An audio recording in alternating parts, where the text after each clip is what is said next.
بسم الله الرحمن الرحیم. باب کتابت العلم، علم لیکلو باره کې او احادیث او دا شین لیکل جایز دي کنه. د دې باره کې موږ پرون تفصیل بیان کړو. یو حدیث موږ ویلو چې حضرت علی رضی الله تعالی عنہ سره بعض احادیث هغه لیکل شوی او د توري په هغه دسته کې به ځان سکه خودلا پاڼه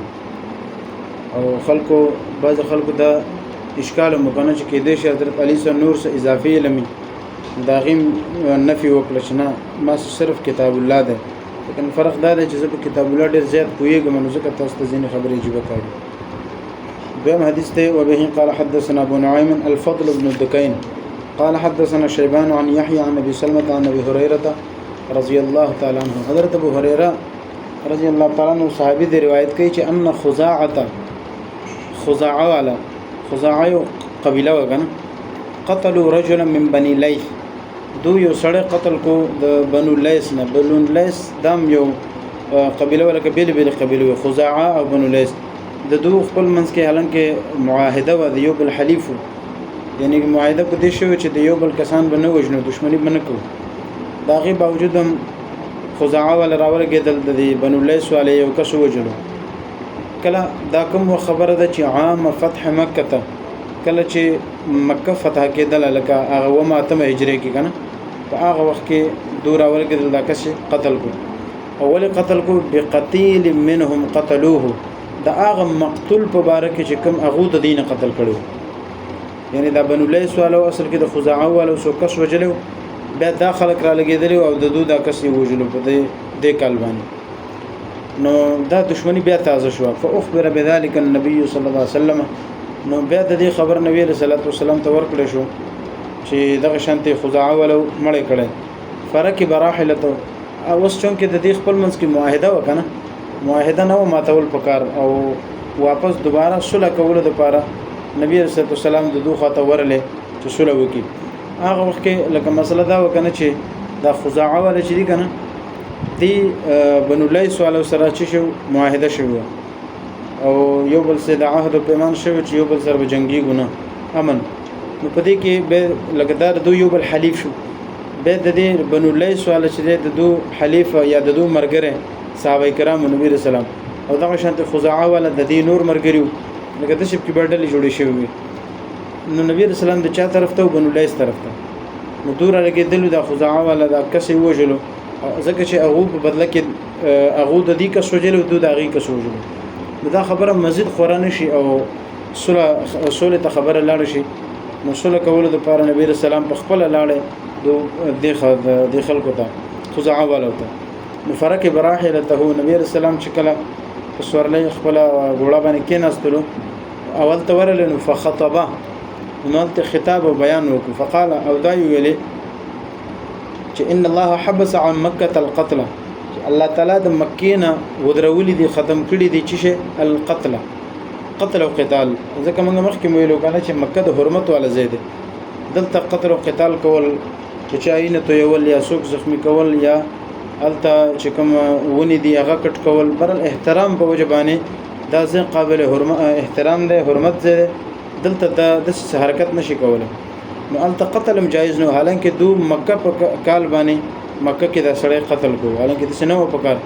نبی رسول الله دوی تم دغه ترغیب ورکړي چې ګور الله تعالی مکه پاک ساتلې ده، حبس عن مکه مکه ساتلې ده د چشنه القتل د قتل نه ساتلې ده. مخکې به او الفیل او قال الفیل، یعنی نبی رسول الله ویل چې د قتل نه ساتلې یا د فیل د هاتین نو د دې دوه صدیق کوم یو لفظ یو فرمایلی چې بهر حال نه بدلته هاتین حمله کولای شي او نه بدل تر چا قتل کولای شي. د شنه الله تعالی امن ورکړی د مکیله. اوس دا قتل لفظ دی کفیل لفظ دی شکر علی کنه قتل دی کفیل دی معلومات نکېږي. نو مخکې به قال محمد امام محمد بن سیرین رحمه الله هغه فرمایي چې وجعلوه على الشك كذا، چې تاسو دا خبر اندق شانتی په شک باندې بیانوي. مطلب دا چې قتل دی کفیل دی دا لفظ پته نشته دی څنګه چې موږ ته شک دي تاسو د شک څخه بیانوي نو معلومه نشته چې دغه کم یو دی. لیکن مخکې یو بل راوی دی قال ابو نعيم یو بل تابعی دی هغه فرمایي چې القتل او الفيل وغيره القتل او الفيل هغه وایي چې قتل دی یا فیل ټکي لفظ ذکر شوی دی چې مکه الله تعالی د هتیانو نه هاتین هاتی پیژنې کنه دا غینه او یا د قتل نه د دین الله تعالی محفوظ ساتلی دا وغيره يقول او د ابو نعيم نه علاوه بعض محدثین هغه دا وایي چې الفیل فیل ټکه او هغه د بر لیکلي بن غیر شک یعنی هغه فیل ټکه وایي او هغه وایي چې شک پکې نشته دی بس سیده خبره چې نبی رسول الله قتل لفظ ویلې نه دی سیده فیل ویلې دی بیا به ترجمه شي ان الله حبس عن مکه الفیل دا بشي کنه چې الله تعالی مکه ساتلې ده د هاتینو نه د دې د حمله نه د هر قسمه سرګرمینه وصلت عليهم رسول الله والمؤمنون او بیا په دې مکه والا خلکو باندې مسلط کړي شو د الله رسول او مؤمنان یا الله تعالی په دې باندې بیا نبی رسول الله او مؤمنان په مسلط کړل څنګه مسلط کړل غالب پکړ کنه مکه فتح شوی نه په دې اتم هجری باندې مکه فتح شوله نو څوک غالب شو مسلمانان غالب شو نو چې مسلمان غالب شو نو بیا اسم حرمت ته قتل او قتال اسم جایز نه دی ځکه چې ته مسلمانی مؤمنی التامنی نو لہذا تاسو دا جنگونه او فتنه او د خپل لانجه ختم کړئ بس او نن نه بعد په مکه کې قتل د مخکم جایز نه وسم جایز نه دی صرف مخکم تاسو ته دا حدیث بیان کړو تاسو ته ویلو کنه چې مکه کې بیت الله کې دن نسوب وجل جایز نه دی لیکن نبی رسول الله ته صرف الله په دې ورځ باندې لکشن ته اجازه ورکړي کوم وخنه د سترګې راختل نواله سترګې ډوبېدل پورې دا یو ورځ الله تعالی اجازه ورکړي نبی رسول الله به دا غین وروسته پیغمبر ته اجازه نه لکه وسم چاته اجازه نشته ده هغه وخت کې صرف دا چې یو ورځ نبی رسول الله ته اجازه نو مکه کې دا د څه قسمه کاروایی کول دا جایز نه دي نبی رسول الله فرمایي چې مکه اسم حرمت والا اوس خو په الله تعالی سره چلو کو چې الله رسول او مؤمنان په مسلط کړ اوس خو بيخي امن والده نو لہذا الا خبردار شي وانها لم تحل لاحد قبلي چې دا مکه چې دا حلال نه ده زمانه مخکې د هیڅ چا د پاره حلال مطلب دا نه ده چې قتل او قتال د پاره حلال نه ده دلته څوک نشي قتل کوي زمانه مخکې چا د پاره حلال نه و ولا تحل لاحد بعد زمان رست بم د چا د پاره حلال نه الا وانها حلت لي ساعه من النهار مگر مسله دا چې صرف لږ وخت د پاره نن زما د پاره دا حلال کړی شو ساعه من نهار صرف د دین نه نه ورځ او نه نه ورځ څومره ټیم د پاره بسترګه راختونه ولا سترګې ډوبېدو د پاره وخت پورې دا یو ورځ شته کنه دي کې صرف نبی رسول الله ته اجازه ته چې د ځینې ګستاخان د سیو لکه ابن خطل او د بدري نورو چې هغه په باره کې نبی رسول الله ته حکم وشو چې دا په حرم کې مړ کړي ځکه د پیغمبر ګستاخ دا د اوسېدلو لایق نه دی دا د جون مستحق نه دی بس دا وژنه هغه ګستاخ هغه ال تم وژلو نبی رسول الله فرمایي چې زما د پاره صرف یو ورځ اجازه راغلو دا غینه رسته او دا غینه مخکې به حرام ده الا وانها ساعتي هذا حرام به نبی رسول الله فرمای واوري چې دا وخت وسم زما د پاره حرام ده یعنی په دې وخت کې د مکه حرمت به تامه غرنګ ده لا یختلا شوکها نبغ غسول کیږي دا غي یو ازغه پیجنې ولا يعدد شجرها او نبغ دا غي کوم ونه کټ کول شي هغه به نه غسول کیږي ونه یا دا واخه یا د کوم شي هغه کټ کوي شي کنه نو کوم چې په خپل راخت دی نو هغه خو نشه کټ کولای کوم یو سړی په خپل یو بوټه یا کوم شي کور کې کړلې هغه کټ کوي شي هغه کې څه مسله نشته لکه ځینې واخه شي کنه هغه چاني کړول په خپل باندې راخت دی نو هغه نشه کټ کولای ځکه چې داغه احترام د کعبه د وجه حرم د وجه داغه احترام دی او درېمه خبره دو شو لګنه درېمه دا شو ولا تلتقط ساقطتها او نبر او چته ولکېږي د هغه غرزیدل شي چانه کوم شی غرزيږي لکه شاته موږ د تفصیل بیان کړو لقطه غي ته وای کنه لقطه کوم شی شته تلاره کې ملاوي شي داغه حکم سره مالک ته برسه نبی رسول الله فرمایي کوم مکه کې حرم کې چانه کوم شی غرزيږي ساقطته هغه غرزیدل شي لا تلتقط هغه التقاط هغه بنرو چته هیڅوک بنرو چته ولې چې هغه حفاظت وي الا لمنشد سوای هغه چا د پر اجازه ته د دې راخستل چې کوم منشد منشد هغه سړی ته وایي چې دا شعر واخلي او داغه اعلانات وکي او به ته مالک ته غوړه سي هغه ته منشد وایي نو صرف هغه سړی د پاره راخستل اجازه ده نور پردیش به ته بالکل نه رالي لہذا فمن قتل کوم سړی چې قتل کړي شو د نبی سلام دوته ترغیب ورکړي ګورستاسو کس قتل شوی نو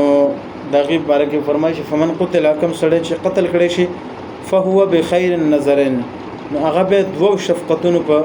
کې بهتر شفقتونو کې دي مطلب داغه د لپاره دوه اختیارات دي، دوه خبرې دي. کم کس کم چې مړ شو، نو مطلب دا نه دی چې کم مړ شو هغه د لپاره دوه چانس لري، هغه خاصه مړ شو داغه کور والا داغه ورثه داغه خاندان والا هغه د لپاره اوس دوه موقع دي، دوه چانس دي. بخیر النظرین،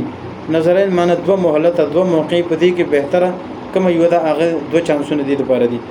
هغه دوه کوم دي؟ اما ان يعقل، اما ان يعقل، یا خدا د چې داغه په بدل کې چې شی واخل شي عقل منګه پرونه ویلو کنه، عقل دیت ته وای، یا کوم کس چې مړ شو داغه دیت د نه واخلي. و اما ان يقاد اهل القتيل، او یا دا چې اهل القتيل د چکم مقتولین دي هغه کسان ان يقاد یا ان يقاد داغه لپاره دي قصاص واخلي شي. یعنی دوه خبر دي، کوم سړی چې مثلا مړ شو داغه خاندان ولا داغه کور ولا داغه لپاره دوه چانس لري. قتل 5 قسمونه دي، تاسو به هدايه کې ویلي. نو هغه کې کوم قتل عمد دي چې اسلحه وسله وغیرہ باندې ته سړی قصدن وښني، نو داغه بدله سي، یا خدا د چې سیده هغه قصاص والی. اما غرنګ دا سړی قتل کې چې څنګه د قتل کړي، یو خدا دې ته قصاص قبر. او دویم شه ده کاغي معاف کی، نو معافی به دوباره دویم حل ده چې هغه معاف کی او داغه په بدل کې دیت والی. صحیح ده. او دیت تقریبا 36 लाख مخکې جوړېدلې، اوس په تنسونه جوړیږي. نو دومره پیسې اوس په تنه چې د کروڑونو هم ډېرې دي. دا داغه په بدل کې د مقتول په بدل کې بده لکه د قاتل نه اخیستل کېږي او د مقتول ورثات ته ورکول کېږي. نو چې دا خبره وکړه فجاء رجل، نو به یو کس رااله من اهل اليمن، هغه د یمن نو او دا هغه صحابي وو. دا غنوم سو د رجل د بره رکوټ لیکل دي، دا غنوم دو ابو شاه لیکل کنه. فجاء رجل د پاسه اعلان دی لیکل کنه دی ابو شاه، دا صحابي دی. نبی رسول الله دا تقریر وکړو، دا خطبه دا خبره وکړه. نو دا صحابي رااله او هغه فقال ویلي اكتب لي يا رسول الله، اې دا الله رسول دا خبره چې تا وکړه دا مال ولیکه. نو فقال نبی رسول الله حکم ورکو چې اكتبوا لابي فلان، چې تاسو دا خبري ولیکئ ابو فلان د پاره. ابو فلان یعنی ابو شاه، دا صحابي د د پاره دا خبري ولیکئ. نو ګوره دا ترجمه الباب ده. ترجمه الباب کې څو باب کتابه العلم دا وکنه چې علم خبره لیکل شي کنه. نو تاسو ته مخکې ویل چې ګوره شروع کې دا منو چې علمی خبره به یا حدیث کوم دا به نه لیکي، او دا د نبی رسول الله د خلی الفاظ دي، دا حدیث دي کنه. نو دا نبی رسول الله په خپل حکم ورکړي چې د پاره ولیکي. نو معلومه ده شو چې حدیث لیکل جایز دي. فقال رجل، نو دک یو کس ویلې چې من قریش، هغه کس د قریش نو دا بر لیکل دی، هغه عباس رضی الله عنه. هغه را پاسې دو او هغه نبی رسول الله ته تاسو وکړو د څه شي تاسو الا الازخر یا رسول الله، چې ای پیغمبر ته موږ له اجازه راکړه د ازخر، دا یو واخد یو قسم لا یا رسول الله ته دې اجازه راکړه. لکه بره مسله تیر شو کنه چې د حرم کې نه قتل جایز دی، نه پکې مرغۍ وجل شي، نه د چاینه ته ویل شي، او دغه شانتي کوم واخه چې په خپل راختي هغه هم نشه کټ کوله، او دا هغه ځکه چې کوم ازغی هغه هم نه لري کې، بس پرې دی په خپل حال کې د یو شي کټ کول اجازه نشته کنه. نو هر سمنه شول نه دی کې حضرت عباس رضی الله عنه را پاسه هغه ول یا رسول الله ازخر دا یو قسم له واخدي، او هغه وخت کې به خلکو په چتونو باندې په دې بلو باندې بیا چول، او یا دغه شانتي د قبر د پاره قبرونو باندې بیا چول چې دا خوره لګراونی سي. نو دغه د پاره راغو ته دي ضرورت. دوی ته ویل یا رسول الله الا الازخر، چې پیغمبر سوای د ازخر او چې کوم دغه د دې اجازه مونږ تراکه دا واخه پیژنې کنه څه ته وایي شنه غیا چې د زناورانی خوري کنه دا په خپل ځای دیته وایي کومه ته واخه ازخر دیته وایي. نبی رسول الله صلی الله علیه وسلم صحابي اجازه واخیستو چې یا رسول الله دا ټیک د نور شینه به موږ نه کټ کوو، د ازخر واخو د دې اجازه مونږ تراکه. ولی فإنا نجعله في بيوتنا وقبورنا، ځکه چې دا واخه مونږ اچو په خپل کورونو کې او په خپل قبرونو کې، دا خو زموږ ضرورت دی، کدا منشن به خو موږ مشکلات نو د دې اجازه ترکه. فقال النبي صلى الله عليه وسلم الا الازخر، نبی رسول الله ته دوه پیر اجازه ورکړه چې ها سیده ازخر واخو اجازه ده، سیده د ازخر واخو اجازه ده. نو دا حدیث نو معلومه شوله چې د کتابه العلم علمی خبره لیکل شي، حدیث چې دم لیکل شي علمی مسلې دا سره لیکل جایز دي، دا حدیث نه ثابت دي. مخکې دی وبه قال حدثنا علي بن عبد الله قال حدثنا سفيان قال حدثنا عمرو قال اخبرني وهب بن منبه. دا صحابي دی وهب بن منبه، هغه روایت کوي عن اخيه د خپل ورورنا او د ورور سنم دی حمام ابن منبه. لاندې لیکل دی یو لن کترشه لاندې لیکل دی تابعه معمر عن حمام. دا حمام ټکرا لګنه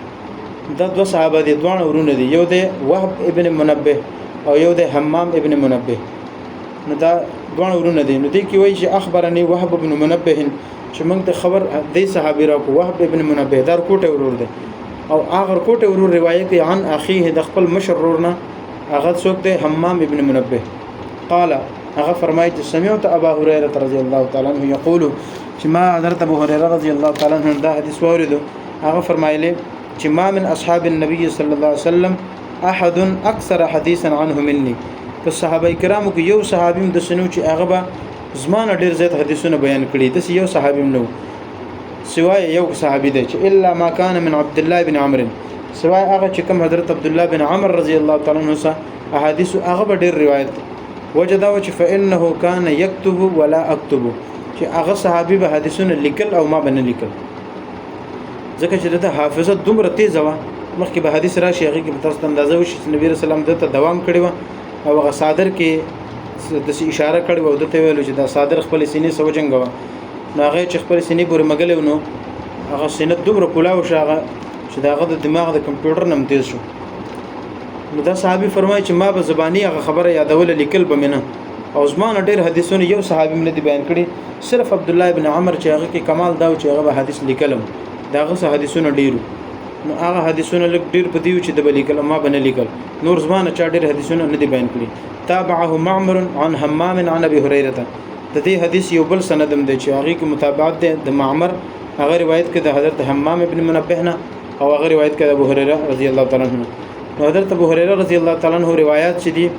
هغه څومره دي دا مخکې کې د شی په تر شوی 5174. حضرت ابو هريره رضی الله تعالی عنہ دومره حدیثونه روایت دي 5174 صحیح ده 5174 دومره روایت. اوس احادیث چې تو ګورې غننه په دې کې د حضرت ابو هريره رضی الله عنه دومره روایت نقل دي او دا صحابي فرمایي چې زمانم ډېر روایت چا بیان کړي عبد الله بن عمر، حالانکه دا غي روایت چې تولټه نه هغه دومره نه. بس مسله دا ده چې دا غي روایت ډېر کم را نقل شوی دي او د ابو هريره رضی الله عنه روایت ډېر را نقل شوی دي. بس دې کې تکوینی خبره ده الله تعالی نور خو پويږي. نو د دې حدیث نم څه ثابتېږي؟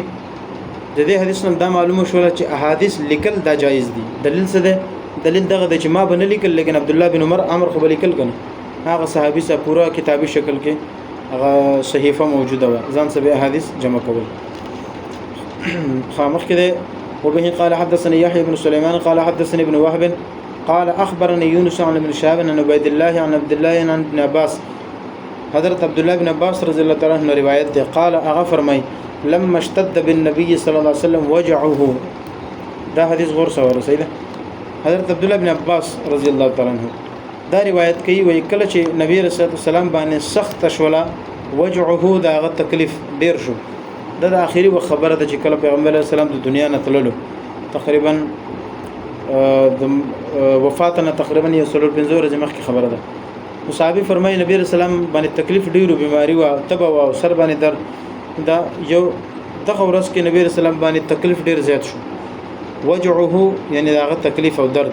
اشتد ډیر شو. نو چې کله ډیر شو قال نبی رسول الله فرمایل چې ایتونی بکتاب، تاسو راوړی زما خواته یو کتاب یعنی یو پاڼه، اكتب لكم کتابا چې زه ولیکم تاسو د پاره یو سخت یو څو خبرې درته ولیکم او هغه خبرې د ضروري خبرې دي چې لا تضلوا بعده، چې هغه خبرونه بعد به تاسو نه گمراه کیږي. او لا لازمي خبره ده چې مرګ په وخت کې سړی نصیحت کوي خیر خوای او قیمتي خبره او به پیغمبر چې کوم قیمتي خبره لیکي لازمي خبره دغه ډېره اهمي. صحابي فرمایي چې نبی رسول الله تکلیف ډیر شو نو دای ویل چې مال کاغذ ماغذ راوړی پاڼه صفه چې پاغي باندې تاسو ته د خبرې ولیکم چې هغه خبره نه بعد به لا تزل بعده تاسو به گمراه کیږئ نه. خان دغه څه چلو شو دا خبره چاته وکړه حضرت علی ته، علی رضی الله تعالی عنہ علي رضی الله عنه دا خو نبی رسول الله د خپل کور سره یو کنه د ترزیو او حضرت عمر خو د ترزیو نو دا خو د بل خاندان نو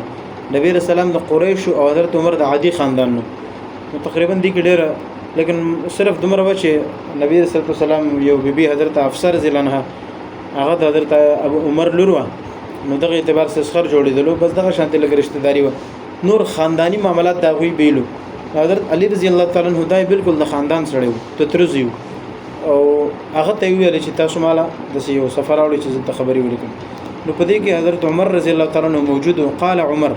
هغه عمر رضی الله عنه فرمایل چې ان النبي صلی الله علیه وسلم غلبه الوجع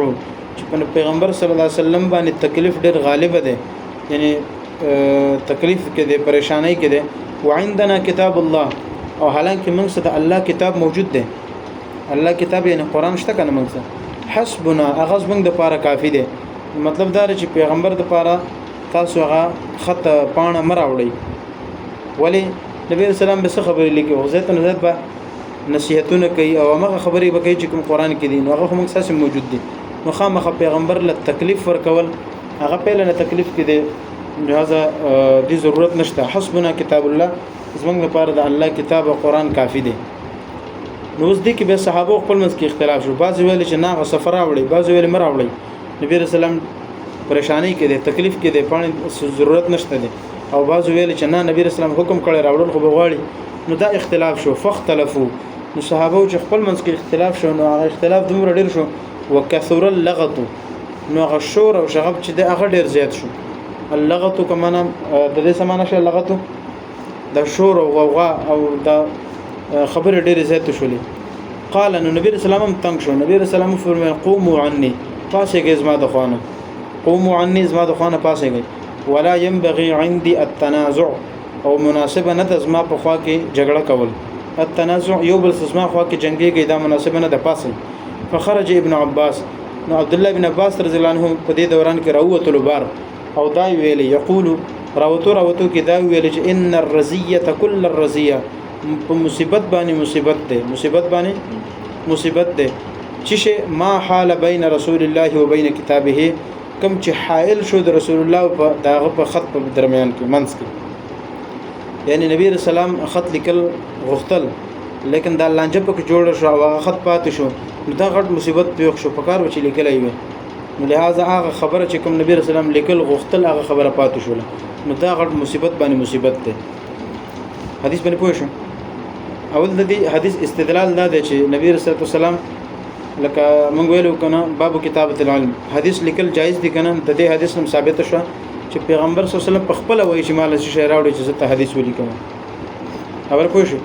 حدیث مطابقت دغه شانتي دي اوس دي کې شیعاګان اکثر د اعتراض کوي حضرت عمر رضی الله تعالی عنہ باندې او هغه ته نعوذ بالله غلط ویرت بدوي کنزل مرتقي استغفر الله نو اخی مقصد دا چې ګوره نبی کریم صلی الله علیه وسلم اخر وخت کې وتویلو چې دا خط راوړي چاته ویلو حضرت علی ته علی رضی الله تعالی عنہ ته د وجه ویلو چې هغه خط کې ورته دا ولي کې چې زمانه بعد به خلیفہ ابوبکر نه زمانه بعد به خلیفہ سو کې حضرت علی وي دا سو کوئی شیعاګان وي شیعو نظریه دا د کنه چې اصل پهله خلیفہ حضرت علی وو لیکن په زبردستی ته حضرت ابوبکر او عمر عثمان رضی الله عنهم دوی ته واخیستو الانکه دا دروغ دی بکواس دي نو د شیعاګان دلته دا حدیث پیش کوي چې علی رضی الله تعالی عنہ ته دا حکم کړو چې خطر راوړل شي دا ولیکم چې تاسو باندې بعد به خلیفہ لیکن عمر په کې لانجه جوړ کړو داغه د وجې دا لیکل پاتې شو چې ته عمر نه وینو دا خبره به لیکل وی نبی رسول الله نو دا ټول کار حضرت عمر خراب کړو نعوذ بالله دا څه الزام لګي حالانکه د دې جواب دا دی اهل سنت والجماعت نظریه دا ده چې نبی رسول الله څه خبرې لیکلې د دې تایید د بخاری ثانی کې یو ځای کې راځي په حدیث کې راځي چې نبی رسول الله یو ځل دا په خله باندې دا اظهار کړو چې زما اړه غواړي چې زما د مرګ نه بعد حضرت ابوبکر خلیفہ شي او دا خبره ز تاسو ته باقاعده کتابي شکل ویلي کما زما نه بعد خلیفہ حضرت ابوبکر لیکن ما ته یقیني پته ده چې زه د دنیا نه لاړم نو الله تعالی هم په دې خلافت او په دې مصلبانی د حضرت ابوبکر نه بغیر څوک نه پریدي او دا څومره چې صحابه دي د دې بم خپل خو خدای چې د ابوبکر موجود نو بل څو خلیفہ نشو جوړیدل نو لہذا ما ته 100% معلومه ده یقیني خبره ده نو ځکه ځنه لیکم ځکه ما ته پته د لیکلو ټیک د وبم لیکم خو لیکلو فایده ځکه نشته دی چې مقصد دا دی چې را خلق په دې باندې عمل وکړي ابوبکر خلیفہ او ما ته پته لري چې هغه خلیفہ جوړیږي ولی خبر پوه شو نو په دغه وجه باندې حضرت علی رضی الله تعالی عنہ خلافت د دلته چې نبی رسول الله خط کې کوم خبره لیکله هغه دا نه و چې کوم شیګان و چې حضرت علی خلیفہ دی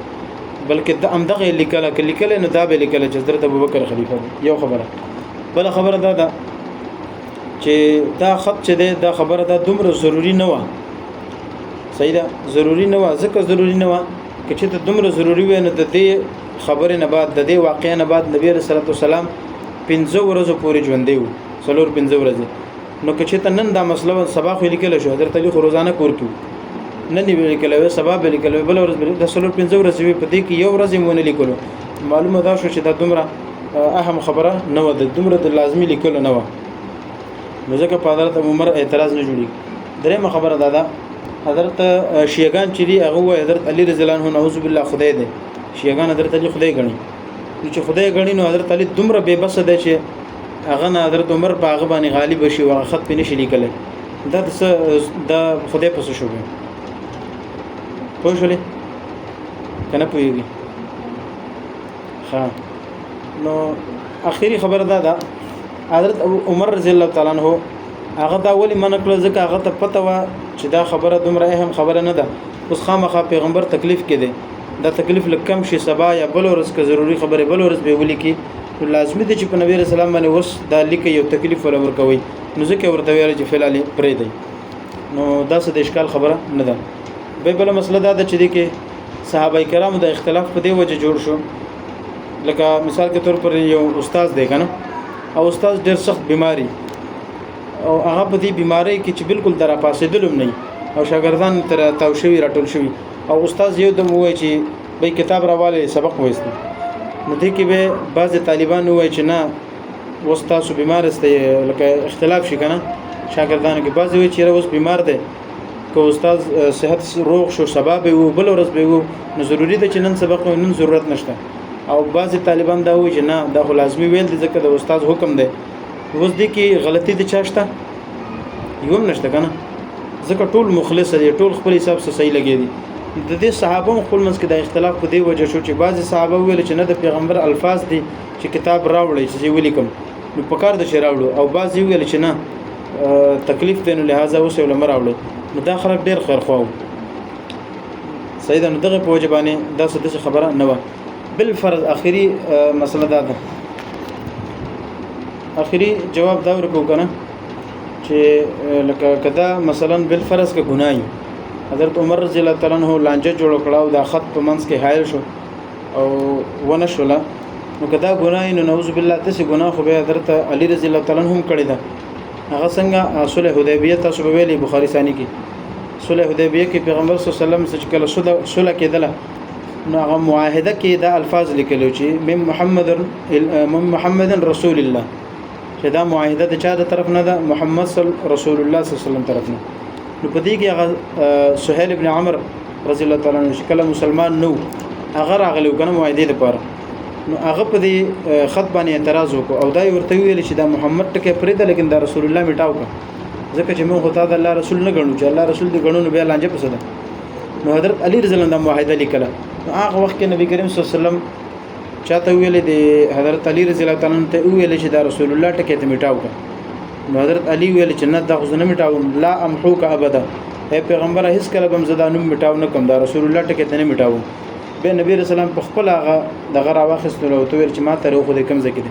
نو هغه په خپل میټاو کو اوس ګوره پیغمبر حکم خو حضرت علی ونه منلو نو که چې ته دا نه منل واقعیتا جرمي او ګناي به خو نعوذ بالله حضرت علی غلطي کړې ده اوس د ار یو سړی منی چې حضرت علی رضی الله تعالی عنہ چې دا د نبی رسول الله حکم ونه منلو دا په دې وجه نه چې ګنې هغه نافرمانی کوله صرف په دې وجه چې د نبی محبت دا غپړ ګډیرو دا رسول الله ټکه دا میټاولم دا خو خنو دغه شانت حضرت عمر رضی الله تعالی عنہ هغه لفظ ځکه لکه تکلیف نه ورکول دغه د وجه دا دغه جوړ نو خلاصه دا چې حضرت عمر رضی الله عنه یو اعتراض هم ناراضي دا څه فضول خبره ده چې حضرت شیعاګان اعتراض کوي او بل دا چې د حدیث نه دا ثابت شوله چې احادیث لیکل دا بالکل جایز دي صحیح ده